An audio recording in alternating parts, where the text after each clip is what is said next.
Hey, good afternoon. My name is Lee Cummings. I am the author of the Negro Question book series, and I'm going to put together like a 15, 20-minute piece called The 13 Black Colonies. And I've taken it from part six of the book that I created uh, in the Negro Question catalog. I want to show you that the 13 colonies were not founded by white Americans, but the 13 Black colonies, according to the eyewitness accounts, were founded by Black Scots, Black Scots, Black Brits, Black Irish, Black German.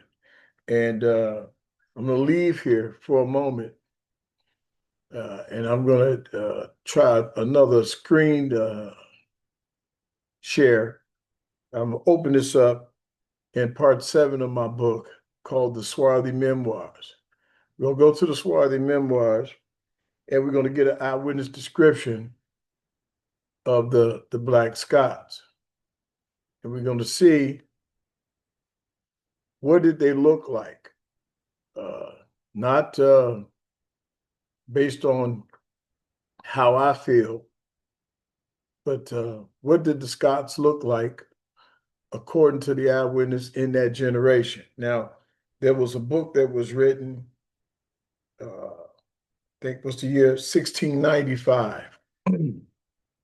And this book that was written in 1695 is going to give you an eyewitness called Western Islands of Scotland, circulated 1695, a voyage to St. Kilda. It's going to give an eyewitness description of the Scottish people. And you say, well, why is this important? Because King James the Sixth was King James the Sixth of Scotland. And when he united the three kingdoms, England, Scotland, and Britain, or actually in Ireland, he became known as King James the First of England. So let me rephrase that. When he united the two kingdoms, Scotland and England, they started calling him King James the First of England. They neglected to tell the students in school or even in seminary that King James came from a long line of Black Scottish kings. And he was known as King James the Sixth of Scotland. Now I'm going to give you an eyewitness description of the Scots. This is the Western Islands of Scotland, 1695. Now, I want you to think about the date itself. 1695 is running parallel to the so-called slave trade, which allegedly started in 1619. But it says this book dated 1695 describes the Black Scot Irish from Scotland. Circulation date for the book 1695 runs concurrently with the colonial era. The complexion of the islanders of Skye is most part black. So these are Scottish islands. The complexion of the islanders of Iran is generally a brown complexion. The complexion of the islands of the Isle of Jura is a black complexion. The complexion of the islanders of the Isle of Colonsay is a black complexion. And the complexion of the islanders of the Isle of Giga is a black complexion. Now, the King James was King James the Sixth of Scotland, and in 1695 it was understood that the Scottish people were a people of color. Now you have to go back and look at the original charters that King James, King Charles I, King Charles II, King James II, Duke of York. They were all black Scottish kings with the exception of King George. King George the First was a black German king, and I'll show you that in a minute. So far, the Scots were the original colonizers of the 13 colonies. That's why the title of this lesson is The 13 Black Colonies. I want to leave here and I want to go to part six of the Negro question. So this can be found in part seven of the Negro Question book series is called The Swarthy Memoirs. Part 7, The Swarthy Memoirs. I want to go to part 6 of the Negro Question book series. And let me stop this share here. And we're going to pull up part 6 of the Negro Question book series, because I want to show you in part 6, it's documented, I documented on page 136 of this book. We're going to see where the ship's manifest are going to depict the Jacobites, who were Black Scots coming into the 13 colonies as people of color.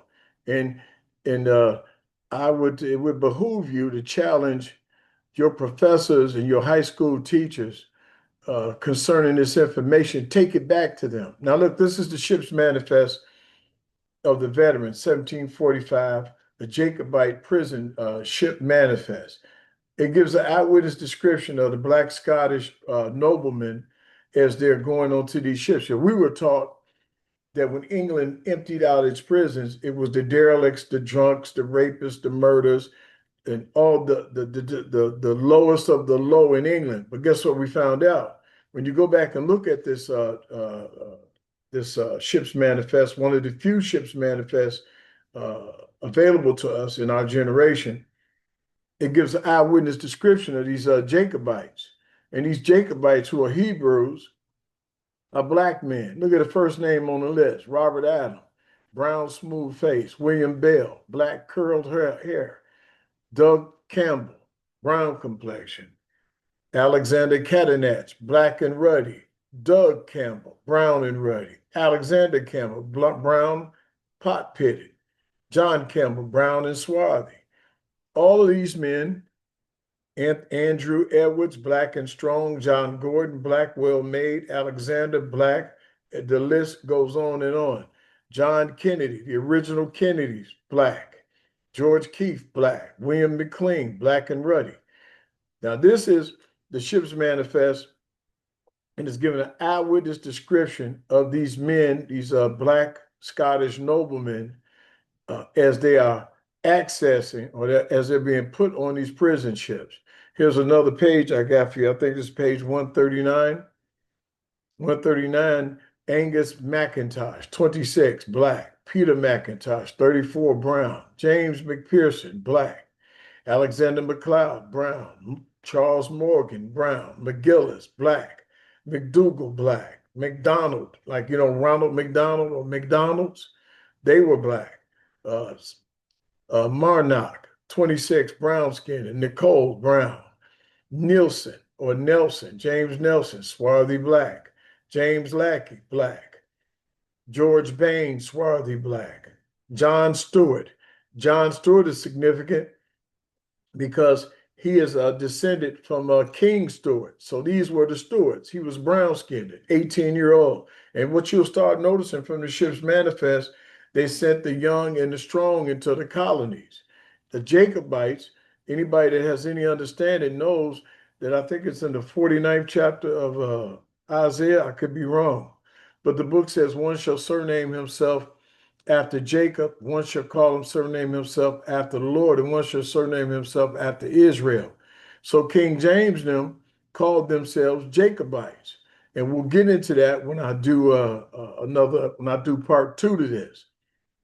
But look at this: John Stewart, black; John Thompson, black; Chambers, tall and black; Kennedy, ruddy and brown; James Dunbar, dark complexion. So what you're seeing is that the original colonists and the Jacobites that came in on the prison ships were what? They were Black folks. And this information can be found in the book Jacobites Gleanings from State Manuscripts, page 48, author J. Macbeth Forbes. And you can find this book with the relevant research, Harvard College Library. But I've already placed this information inside the Negro Question Part 6, the 13 Black colonies. Now let's put a date on this. This is 1745. Now let's go backwards in time just for a moment to 1733. I want to go in this book to page 165. I want to show you. We have an eyewitness account from a federal agent that worked for I think two kings and one black princess or one black queen, and his name is John Mackey. John Mackey. This is called the Memoirs of the Secret Services of John Mackey, Esquire. He was a Secret Service agent during the reigns of King William, Queen Anne, and King George I.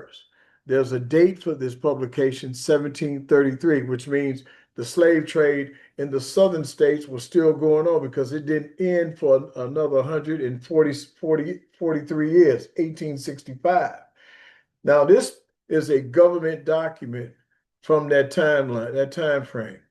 And it's going to give an eyewitness description of the black noblemen, the Scottish and the British noblemen at that time. Charles Lenos, page 36, Duke of Richmond, son of Charles I of Scotland, black complexion, much like King Charles. John Lord Somers, late Lord Chancellor, brown complexion. So these are the noblemen and the princes. Daniel Earl of Nottingham, Secretary of State, tall, thin black man. Charles, Duke of Somerset, Master of the Horses, reign of Charles II, black complexion. John, Duke of Buckinghamshire, Earl of Mulgrave in the reign of King Charles II, brown complexion. So far, the court of the king is black, just like the king. Charles, Duke of St. Albans, black complexion, much like King Charles. This is King Charles' son. John, Duke of Newcastle, Earl of Clare. Before the Revolution, King William created this gentleman a duke and gave him a garter, black, ruddy complexion. Heneage Finch. I always like saying that name because it sounds, you know what I mean? Heneage Finch, Lord Guernsey, brother of Earl of Nottingham, and solicitor to King James II, a tall, thin black man. And what you see, I could do this all day. The entire court of these black noblemen being described not by someone with a low station in life, but by a Secret Service agent. And it even describes King Charles' sons as being black like King Charles II. This is real history that has been hidden. See, this is the eyewitness account. They will not allow this in their school system. I want to hit you with maybe just one more. I want to go back to the Negro question, part 7. And I want to take a look at, I'll go back to the Negro question, part 7. And I want to take a look at, is that part 6? Yeah. I want to go to page, what is this? Page, the Negro question, part 7. If it'll let me, there it is. Page 79. I want to go to page 79 of the Negro question, part 7. And I want to, there is a timeline for this information that I'm going to present to you is, what is this timeline? 1781. This is 105 years before the Emancipation Proclamation, which means that the slave trade was still going on. I want to give you an eyewitness description from a German private that fought at Yorktown. Now, he's going to describe all the armies that fought in that war, at that Battle of Yorktown, and he's going to tell you that every army that showed up at Yorktown was a black army, including the American colonists. Now, watch this. I'm going to read for you since we can read together. You read it where you are, and I read it where I am. The Journal of German Private George Daniel Flower, the Battle of Yorktown. 3 days later, on the morning of October 18th, the Articles of Capitulation of the English Army, British Germans, in Yorktown were signed. Now, what people don't know, the English army was really black Germans because the English hired the Germans. And we could show you an article from Benjamin Franklin that states that the Germans were swarthy or black people at that time in 1751. The eyewitness is Benjamin Franklin. But anyway, it says, the defeated army marched out that afternoon, and the Royal Dutch, Ponce, German, French held the place of honor among the French troops present.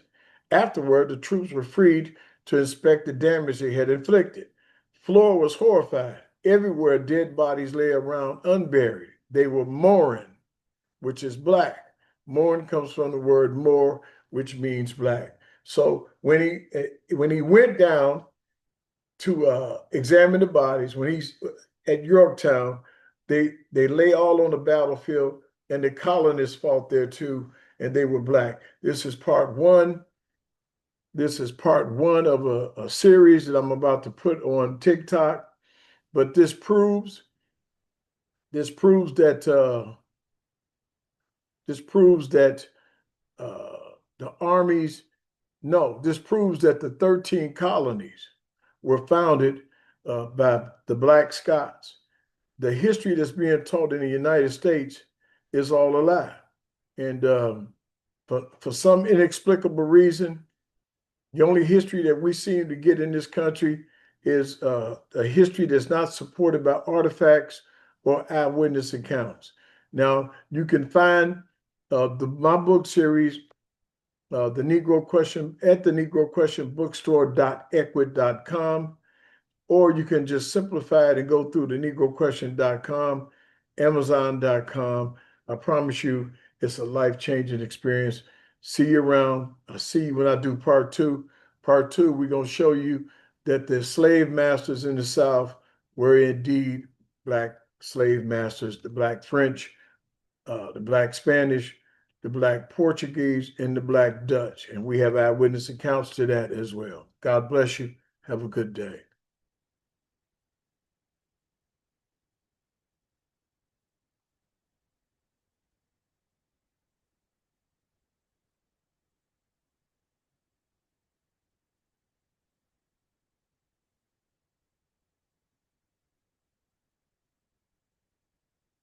I thought I had